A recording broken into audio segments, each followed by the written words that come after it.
Hello बच्चों। तो हम वो लेसन पढ़ रहे थे द डेजर्ट मरुस्थल। तो आपने देखा अभी तक इन्होंने क्या कुछ मरुस्थल के बारे में बताया है कि जो एनिमल्स हैं वो हॉट और ड्राई कंडीशन के बीच में रहना सीख लेते हैं। तो देखते हैं आगे। यहाँ तक किया था हमने ट्रॉपिकल गार्डन, उष्णकटिबंधीय बाग, यहाँ तक किया था। आगे देखिए, a desert is not always a flat. एक मरुस्थल हमेशा एक समतल unchanging wasteland of dry sand, ना बदलने वाली बंजर भूमि, रेतीली सूखे रेत की, मतलब कि सूखे रेत की ना बदलने वाली बंजर भूमि नहीं होती है और ना ही ये हमेशा एक फ्लैट समतल ज़मीन होती है। इट में है वो माउंटेन्स एंड हिल्स। उसके जो मरुस्थल के पास, मरुस्थल के अंदर हो सकते हैं पर्वतें और पहाड़ियाँ। माउंटेन्स होते हैं पर्वत, हिल होती हैं पहाड़ी। इट में हैव एन ओसिस, ओसिस होता है मरु उद्यान, यानी कि मरुस्थल के बीच में जो थोड़ी सी जगह के ऊपर हरा भरी जगह होती है जिसमें पौधे होते हैं या फल फूल लगे हुए होते हैं, उनको हम क्या बोलते हैं? मरुधान। इसके जो मरुस्थल में एक मरुधान भी हो सकता है, बिग और स्मॉल, ये बड़ा भी हो सकता है और ये छोटा भी हो सकता है। And Oasis is like a green island. जो एक ओसिस होता है वो एक हरे टापू की तरह, हरे द्वीप की तरह दिखता है। In the middle of a desert, एक मरुस्थल के बीच में। जैसे कि आप देखते हो बेटा, कोई आइलैंड होता है, टापू होता है, पानी के बीच में होता है, वो आपको चारों तरफ पानी के बीच में वो अलग से एक छोटा सा बिंदु के जैसा दिखाई देता है दूर से। और ऐसे ही जो मरुस्थल होता है, चारों तरफ रेत ही रेत होता है, उसके बीच में वो एक छोटी सी जगह, एक टापू के समान दिखती है वो मरुद्यान। जैसे कि एक चारों तरफ पानी के बीच में एक टापू हो, यानी कि वो अच्छा लगता है देखने में। और फिर वेयर ए स्प्रिंग और वेल, जहाँ पर बसंत ऋतु या फिर एक कुआं gives plants and trees a better chance to grow, पौधों को और पेड़ों को एक अच्छा मौका देता है उगने के लिए।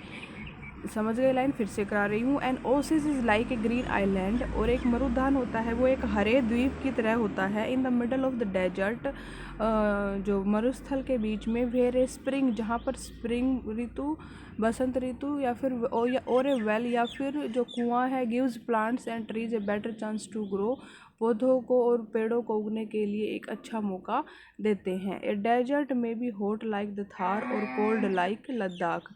जो मरुस्थल होता है वो थार की तरह गर्म भी हो सकता है, जैसे थार मरुस्थल गर्म है, और लद्दाख की तरह ठंडा भी हो सकता है, यानी कि लद्दाख की तरह चारों तरफ बर्फ़ हुई जमी हो सकती है, वो ठंडा भी हो सकता है। But generally speaking, if a place has little और नो वाटर, परंतु आमतौर पर बोला जाता है या बोलने में आया है, if a place has little और नो वाटर, कि एक ऐसी जगह है जहाँ पर पानी ना, थोड़ा हो या ना हो, एंड वेजिटेशन या वनस्पति ना हो, people usually call it a desert, तो लोग इसको क्या बोलते हैं? मरुस्थल बोलते हैं। Some deserts are almost totally without water, कुछ जो मरुस्थल होते हैं वो तो लगभग बिल्कुल बिना पानी के ही होते हैं। इन सच प्लेसेस, ऐसी जगह पर स्ट्रॉन्ग वाइंड्स ब्लो, जो तेज़ हवाएं हैं वो चलती हैं। रेजिंग हीप्स, उठा देती हैं ढेर को, सैंड, रेत के, यानी कि रेत के ढेर को उठा देती हैं। एंड डिपोजिटिंग दैम एज माउड्स, और उनको क्या बनाती, माउड होते हैं टीले, और उनको टीला बना देती हैं, यानी कि रेत को उठाएंगी, पूरा ढेर का ढेर रेत का, और उसको एक जगह पर जमा कराने के बाद उसको क्या कर देंगी, वहाँ पर एक टीला बना देंगी। दीज आर कॉल्ड सैंड डन्स, इनको हम क्या बोलते हैं? रेत के टीले। That shift and move endlessly, जिनको ये उठा देती हैं, चलते फिरते रहते हैं, सरकते रहते हैं। मूव एंडलेसली, मूव मतलब चलना तो होता नहीं, टीले चल नहीं सकते, मतलब सरक सकते हैं। अक्रॉस द डेजर्ट, मरुस्थल के आर पार, यानी कि मरुस्थल के अंदर वो सरकते खिसकते रहते हैं। फ्यू प्लांट्स कैन सर्वाइव, कुछ ही पौधे जिंदा रह सकते हैं। On such dry shifting sad, ऐसी सूखी और खिसकते हुए रेत में, यानी कि अगर आपकी एक ज़मीन है वो एक जगह पर है ही नहीं, तो पौधे कैसे होंगे? फिर तो वो जड़ के साथ उखड़ कर उसके साथ ही चले जाएंगे। तो जो ज़मीन है वो एक जगह रहेगी, खिसकेगी नहीं, तभी तो पेड़ पौधे पनप सकते हैं। तो एक ये रीज़न भी है वेजिटेशन ना होने का, पानी न होने की वजह से, या फिर जो ज़मीन ज़मीन है वो रेत उधर उधर उड़ जाता है उसका, उस वजह से कोई भी तरीका लगा लो, मरुस्थल इसी तरह से बनते हैं। जो सुनसान जगह है, जो मरुस्थल जिसको बोलते हैं बंजर भूमि, यहाँ पर एक वर्ड आया था वेस्टलैंड, वेस्टलैंड होता है बंजर भूमि, तो मरुस्थल को इन्होंने वेस्टलैंड वर्ड भी यूज़ किया है। वो बंजर भूमि होती है, उसमें हम उगा नहीं सकते कुछ, पानी नहीं है तो लोगों को रहने की जगह भी वो नहीं बन सकता।